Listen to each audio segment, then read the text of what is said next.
بسم الله الرحمن الرحيم. سلام الله عليكم ورحمة وبركاته متابعينا الأعزاء، أهلا ومرحبا بكم في حلقة جديدة من استوديو المونديال على صفحة وقناة استوديو نوتس. النهاردة كان عندنا 4 مباريات، واحدة بداية بمباراة المغرب وكرواتيا اللي كانت في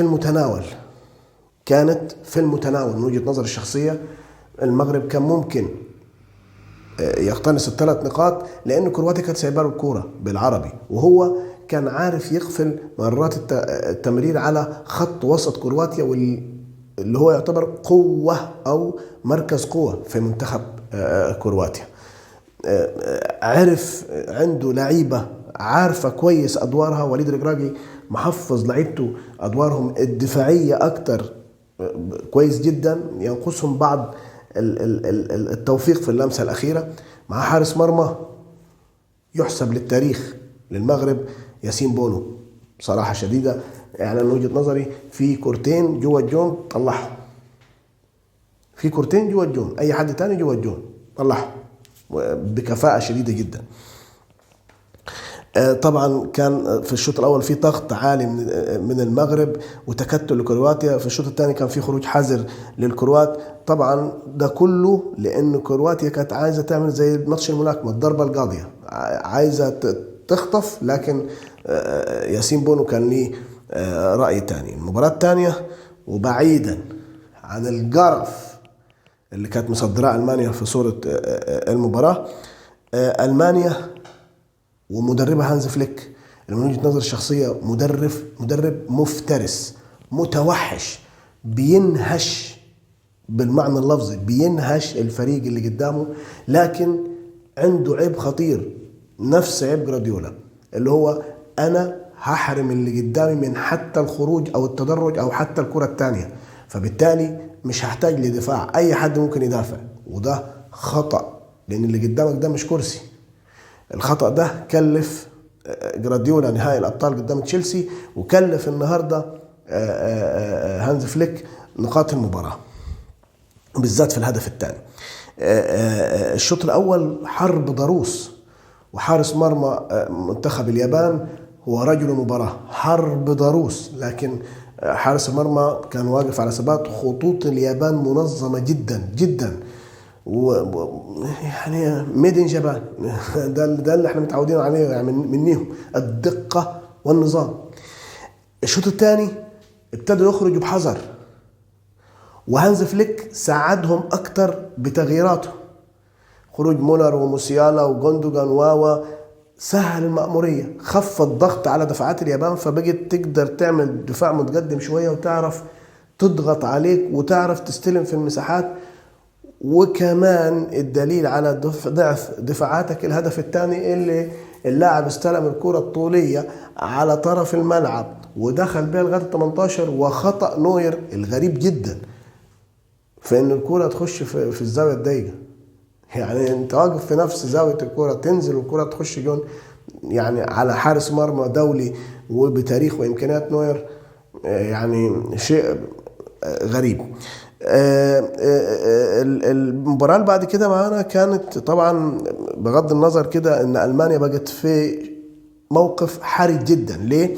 لان اسبانيا عملت عرض نصبت السيرك، اي نعم، على كوستاريكا. وعندي هنا يعني ملاحظة: انجلترا فايزة 6، فرنسا فايزة 4، اسبانيا فايزة 7، لكن خد بالك، لكن ما قبلوش فرقة قوية. لكن من حيث التنظيم وخروج الكرة وبناء اللعب، فرنسا وأسبانيا الأفضل. فرنسا عندها مركزية بحتة، ديشامب ما بيخليش لاعب يغير مكانه غير جريزمان وتحركاته بعرض الملعب، لكن كل واحد حافظ مركزه وواجبات مركزه 10/10.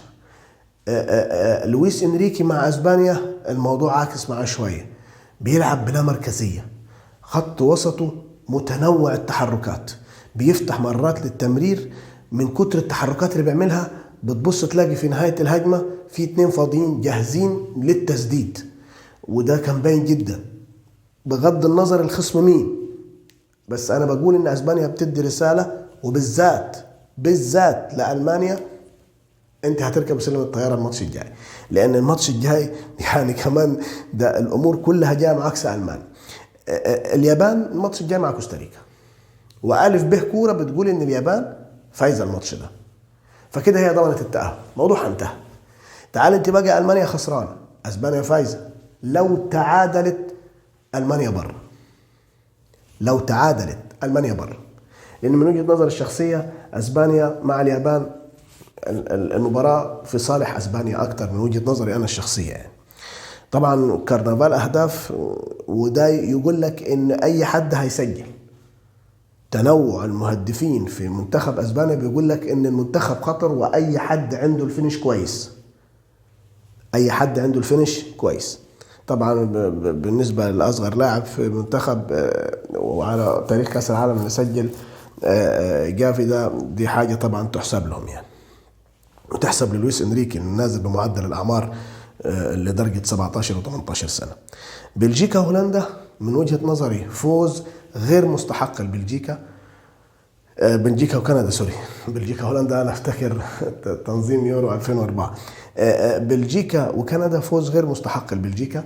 كندا بتلعب ضغط عالي بلياقة بدنية عالية، بتكتيك ولا أروع، بمرونة تكتيكية على أعلى مستوى. ضغط عالي ينقصهم حاجة واحدة، ينقصهم حاجتين مش حاجة واحدة، حاجة منهم وهي اللمسة الأخيرة، وحاجة من فضيحة التحكيم في أفريقيا والعالم سيكازوي اللي صاحب فضيحة مباراة تونس ومالي في كأس الأمم الماضية، لما صفر جاب مرتين قبل نهاية المباراة في الدقيقة 85 والدقيقة 89. النهاردة في بلنتين واضحين وضوح الشمس، وكمان الكابتن جمال غندور اتكلم عنهم في استوديو التحليل البي ان سبورت، واضحين وضوح الشمس، بلنتين صحيحين لمنتخب كندا ضيع عليهم المباراة، لأن كمان منتخب بلجيكا مش عارف يكمل، يعني بيعرف يخرج بالكرة لكن مش عارف يكمل، لأن منتخب كندا متوقع تحركات لعيبة بلجيكا، ودايما اللاعب اللي بيطلع ورا الكرة بيلاقي لاعب بينقض عليه من كندا، وده شيء تكتيكيا من وجهة نظري فرقة محترمة وهتسبب صداع للمغرب وكرواتيا من وجهة نظر الشخصية، وهتكون هي المحدد للي يصعد في من مجموعة المغرب وكرواتيا وبلجيكا وكندا. كندا لو انها حصلت المجموعة من حيث التاريخ يعني الأقل في التصنيف، لأنها بقالها حاجة و60 سنة تقريبا، حاجة و50 سنة أول مرة تصعد يعني، فمن وجهة نظري كندا هتبقى هي المحدد للي هيصعد من المجموعة دي. طبعا احنا النهاردة آرائنا كانت سريعة، عايزين نحاول نخلي مدة الفيديو قليلة عشان خاطر الناس تتابعه كويس، لأن الناس اشتكت من طول مدة الفيديو. بنحاول بقدر المستطاع نوصل لحضراتكم الأفكار اللي احنا بنشوفها على أرض الواقع. شرحنا للتكتيكات اللي على السبورة بيبقى للماتشات اللي فيها شغل تكتيكي عالي، او عندنا مساحة من الوقت نقدر نتكلم، لكن احنا للأسف في كل مرة بنحاول بقدر المستطاع ان احنا نديكم على قدر المستطاع الافكار اللي احنا بنشوفها. الشغل على السبورة هيبقى اكتر في المباريات الاقصائية. ليه؟ لانه ممكن يبقى اليوم في ماتش او ماتشين هقدر اديلك شرح وافي حتى لو في 10 دقائق، بس هيبقى على مباراة واحدة مش على 4 مباريات. دي كانت ملاحظاتي، النوتس اللي احنا بننجيها في مباريات اليوم. سعدت بكم جدا، يا رب محتوى يكون عند حسن ظن حضراتكم. دمتم في امان الله.